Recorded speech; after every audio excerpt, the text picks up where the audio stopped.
Hello everyone, I'm here to tell you how to tackle the Higher Learning Project, or the Hpq. It's a new thing that's being introduced to the RS department in Queen Elizabeth's, and it replaces the old short course that was done until 2017. I'm almost finished with my Hpq, and so I thought perhaps let me publish this video series so that you know exactly how to tackle it. Now, the Hpq involves a lot of stages, and a lot of people might say, oh, it's just this huge piece of coursework, 2,000 word essay, that's pretty much it. Well, actually, it isn't. There are a lot of stages involved in planning, researching, and reviewing the project that you're doing, as well as the written elements and the presentation, and you'll be working closely with your peers as well as your teacher. So, let's get started by introducing the Hpq, what it is, and eventually what we're going to learn from it, and all its various processes. Let's get started. So, we're looking in this video at what the Hpq is, what you'll have to do, what the benefits are, and what next. The Hpq is an opportunity for you to go deeper into a topic which you find interesting. It lets you learn new information about it, and it can be absolutely anything as long as it relates to philosophy, religion, and society.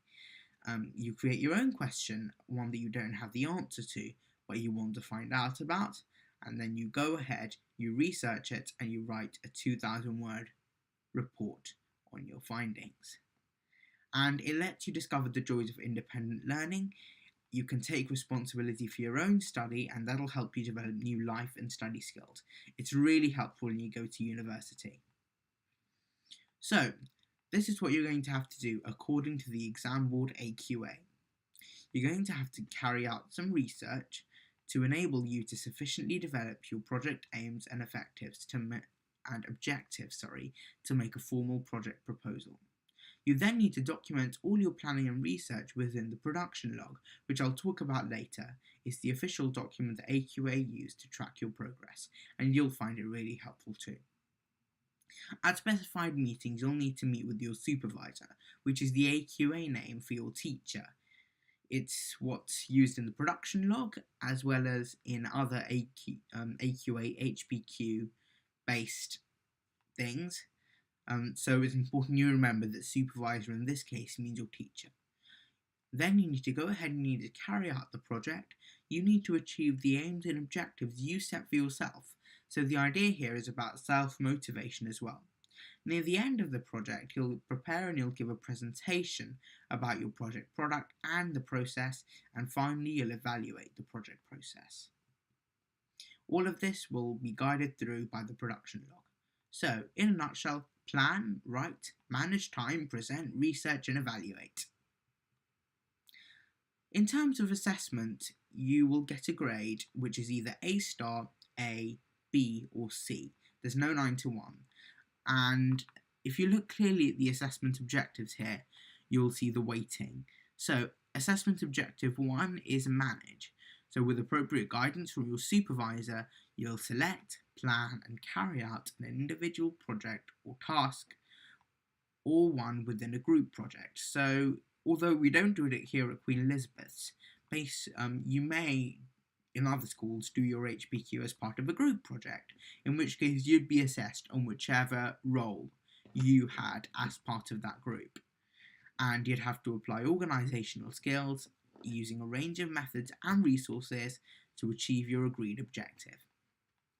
So that links clearly on to AO2, which is using the resources. You need to research, collate, and select information from a range of sources, so not just websites, and apply them in a relevant manner, so apply them correctly to achieve not only the assessment objectives, but your own aims which you've agreed. Then AO3 is double weighted, which is develop and realize. You can finally achieve those agreed objectives, and part of that is the research-based written report, or the 2,000 word essay. You need to select and use a range of skills, including the appropriate technologies, work with others as part of peer reviewing or as part of a group task, and solve problems to complete those tasks and achieve your objectives. And then finally, AO4 is reviewing, again worth 20%. So that involves analysing your project product and your outcomes and drawing your conclusions, communicating them, and present your evidence in an appropriate format. And that kind of involves the presentation. So going into AO1, you can see clearly if you want to get the highest marks. So sorry, let me just tell you about how the marking will work. Now, in total, your Hpq is worth 50 marks. 20% of those marks would be 10 marks, and 40% would be 20 marks. So for AO1, you'd get 10 marks, for AO2, you'd get 10 marks, for AO3, you'd get 20 marks, and for AO4, you'd get 10 marks. So, moving on to AO1, you are looking to select the topic, which is obviously your question, and agree what you want to achieve from it. Obviously, the planning is also included, and producing a project plan is part of the initial reviews that you'll be doing in the production log, which is the AQA document.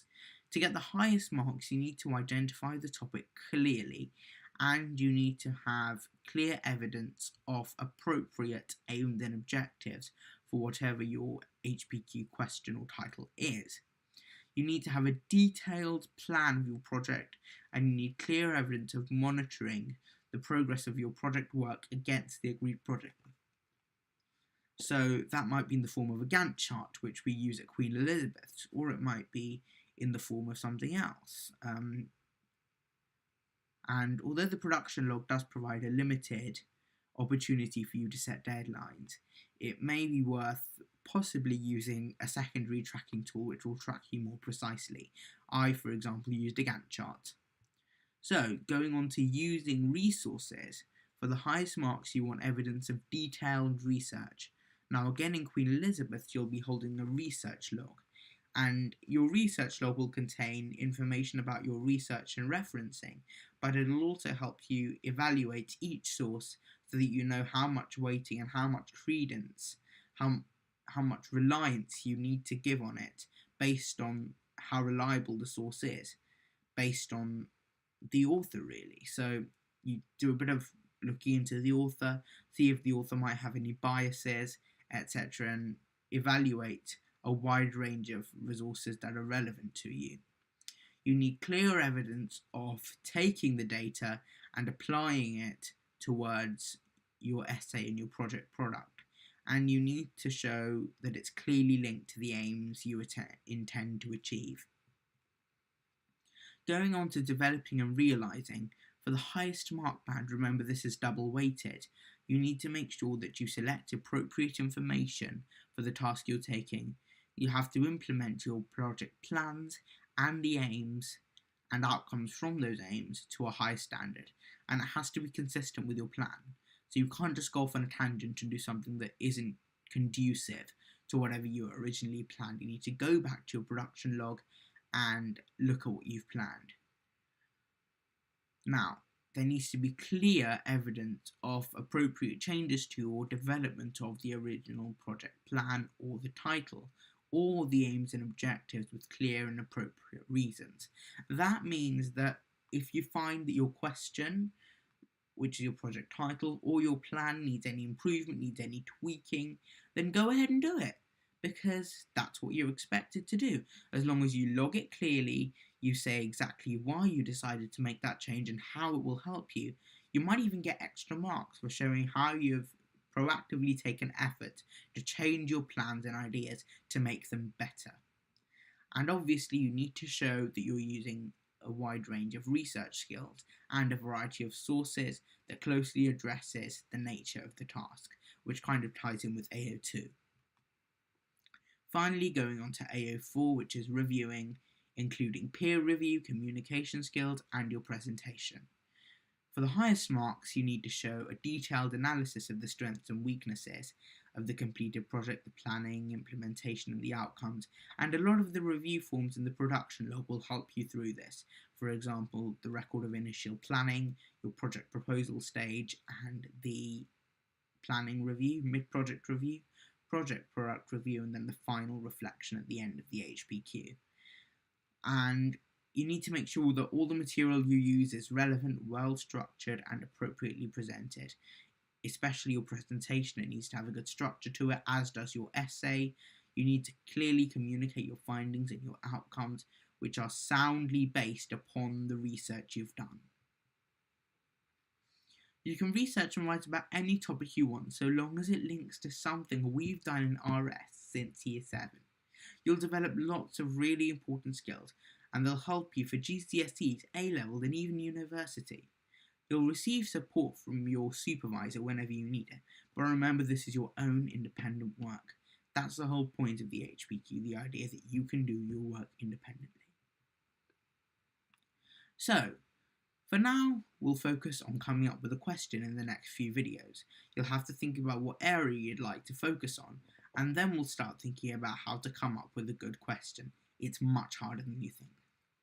Then, you should hopefully have a question ready and maybe even done some research by the time you start Year 10, or if you start with the production log. During Year 10, we'll learn and we'll practice all the skills you need to get top marks in the HPQ, but in school you'll still be learning topics in religion and society. So your question will be about something we have to learn about. You'll have a few weeks to decide what to focus on, so don't worry at this stage, it's still early days, so don't rush yourself. Making sure you have a sound title is as important, because it's really important you have something you can develop on clearly. So for now, have a think, what have we studied in philosophy, religion and society so far? If you're doing this with someone else, then perhaps you can discuss it with them.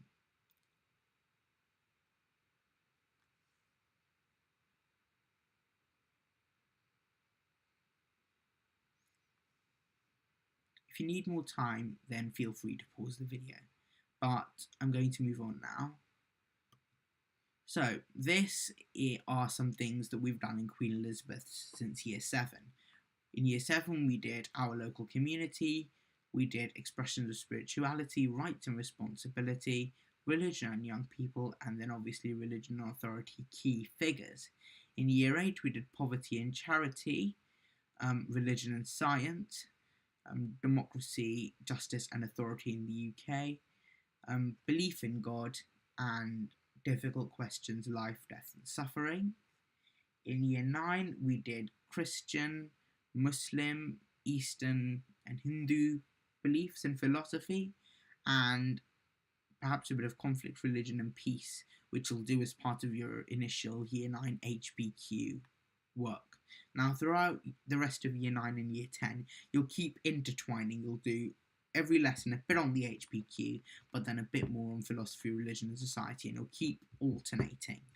So, because Queen Elizabeth, as with any other school, is legally required to give you RS lessons.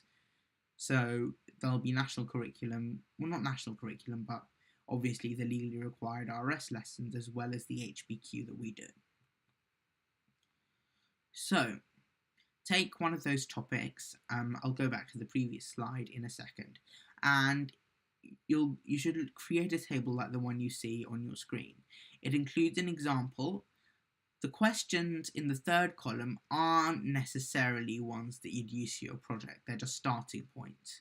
So, take a topic of interest, for example, government in the UK. Think about why you thought that was interesting. So, for example, learning about the parliamentary system is important, and then think, what else would you like to learn? So, in other words, have a think back. I will put these back so that you can have a think.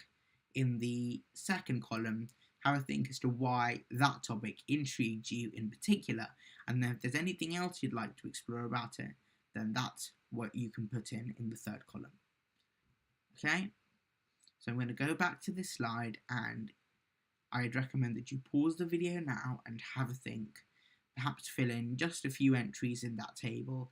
You can do it on the computer if you're at home. and it will help you have a think about some things you might want to explore and perhaps take that onto your HPQ. Now remember, your question eventually, or your ideas, might relate to just one lesson out of these broad topics. So these are broad topics we did each half term or each term, but your question might relate to just one lesson out of that whole topic, or even just one tiny part of the lesson you might remember doing. If you're at home and you still have your notes from previous years, then you might consider looking through that. Just pause the video and take your time.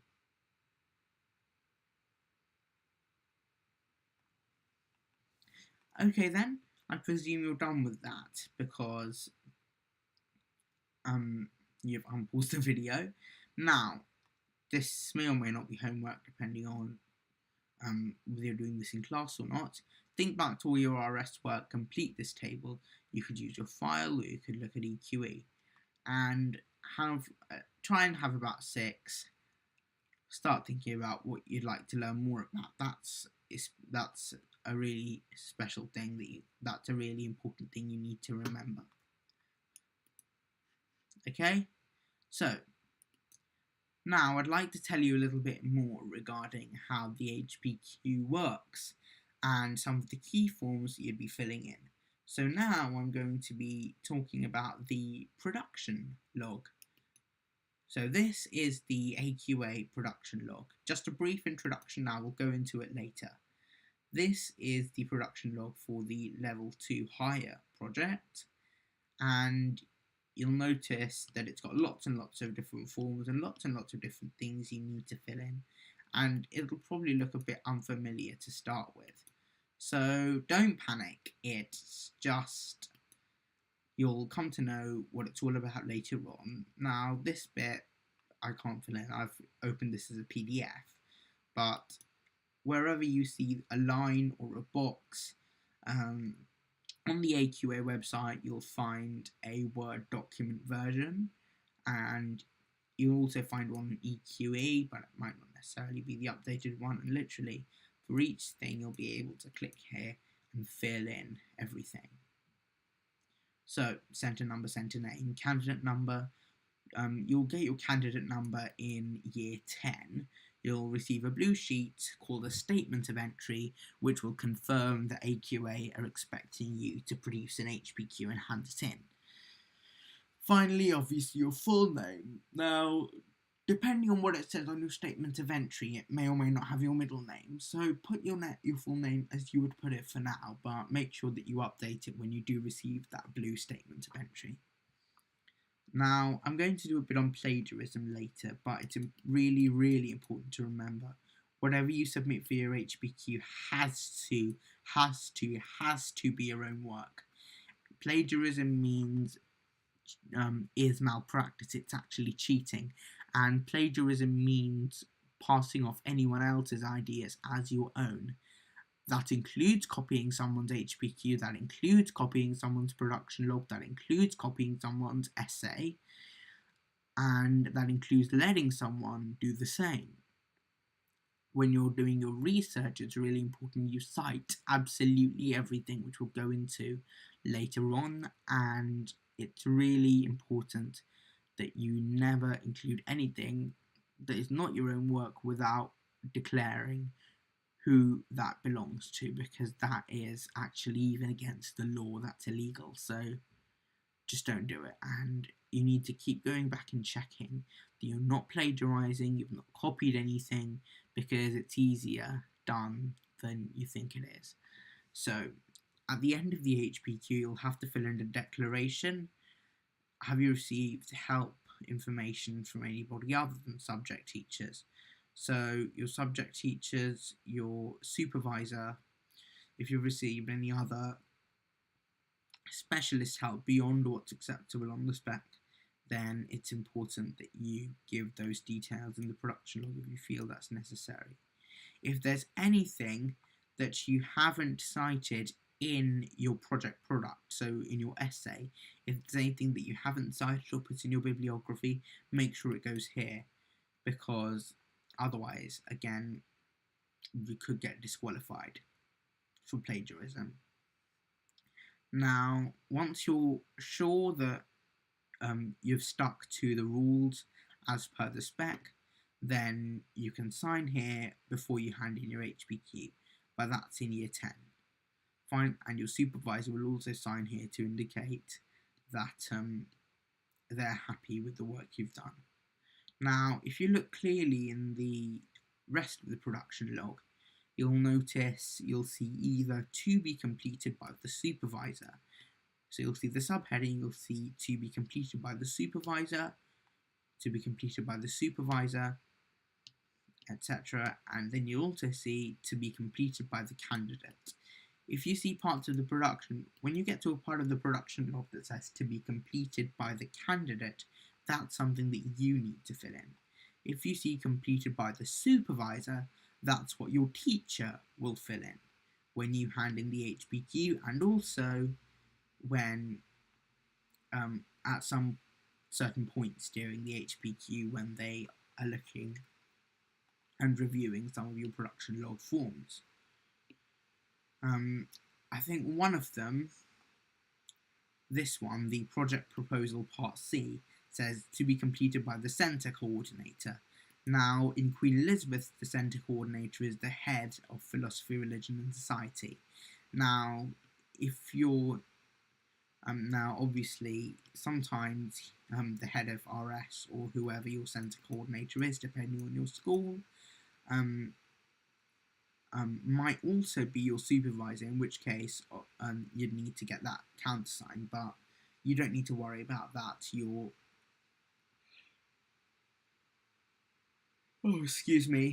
centre coordinator will sort that out when you submit your project proposal.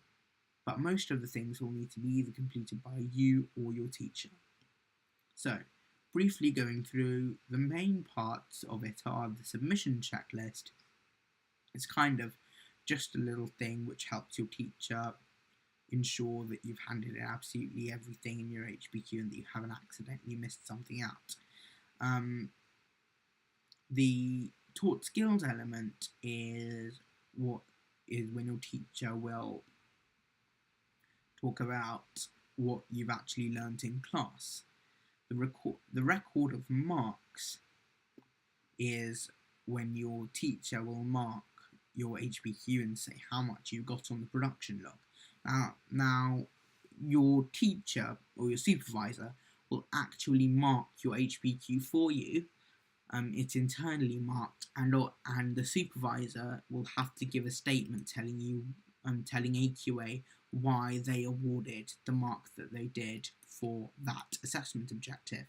And after that, and your supervisor, once they've marked your Hpq, will give concluding comments here to just some generic comments about how the Hpq did.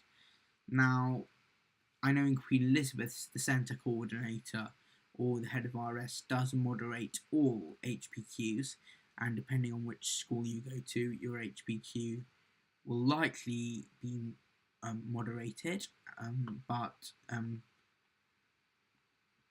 if anyone moderates internally, then they can make any comments here, and once marking and moderation in your school is complete, then your some Hpqs will be sent to AQA for external moderation, and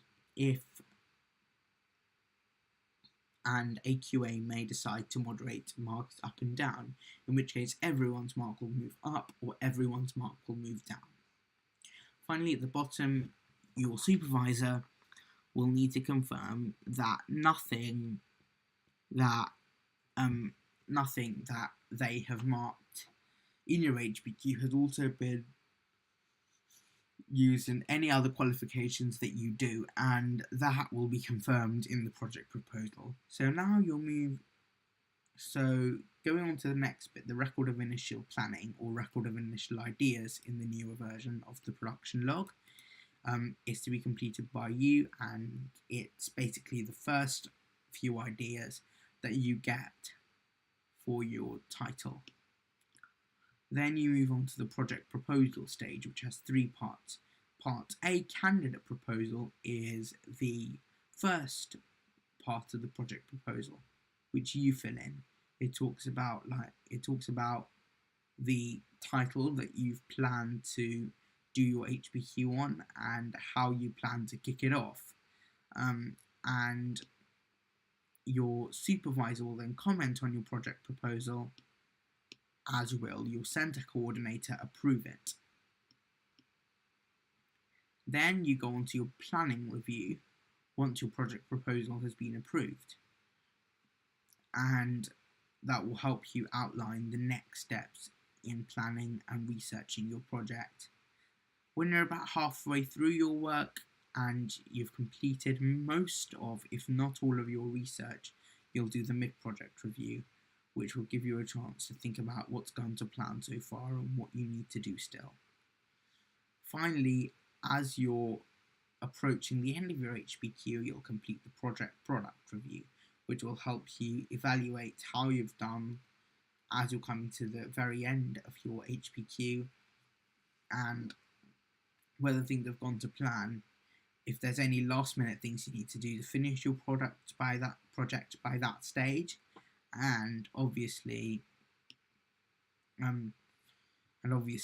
by when do you plan to complete that. Finally, you'll see your presentation record.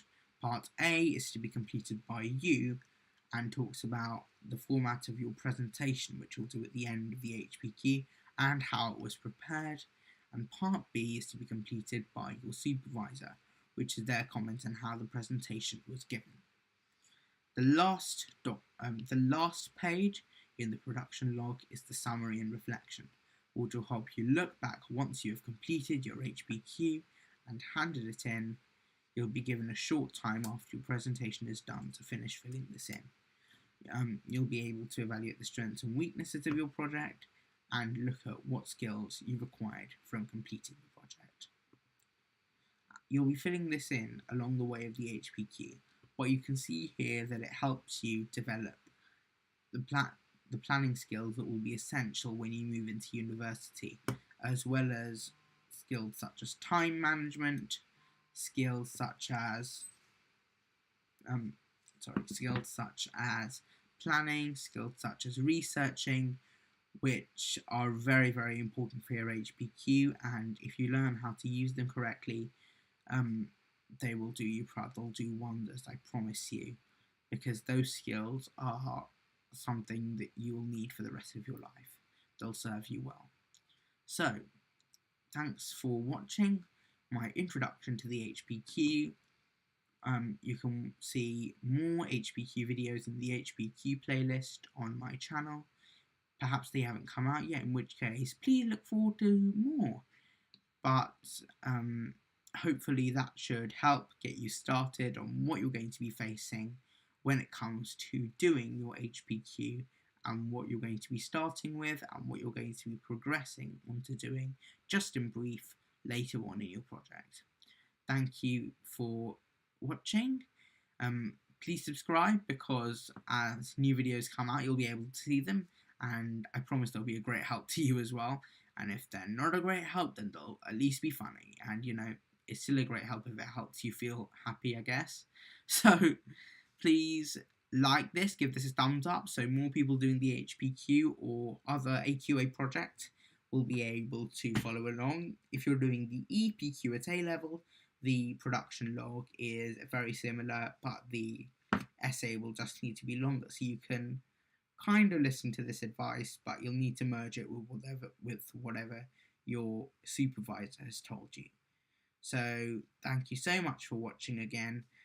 Hit that thumbs up, leave a comment below so that I can see what to improve, and bye for now.